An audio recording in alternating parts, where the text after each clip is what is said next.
Hello সবাই, আজকে আমি আপনাদের সঙ্গে শেয়ার করব আঙ্গুরের একটি শরবত। দারুণ একটি রেসিপি, আপনারা অবশ্যই তৈরি করবেন। প্রথমে আমি এখানে আঙ্গুর নিয়ে নিয়েছি, এক বাটি মতো ভালো করে ধুয়ে পরিষ্কার করে নিয়েছি। বরফের টুকরোকে ক্র্যাশ করে ভেঙে নিয়েছি, জলজিরা দিলাম আর আদার টুকরো দিলাম, খুব ভালোভাবে গ্রাইন্ড করে নিলাম। এবার আমি 1 গ্লাস মতো জল মিশিয়ে দিলাম, খুব ভালোভাবে মিক্সড করলাম, গ্লাসে সার্ভ করে নিচ্ছি।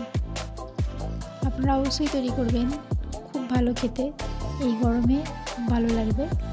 আমার চ্যানেলটি সাবস্ক্রাইব করবেন। ভালো থাকবেন, ধন্যবাদ।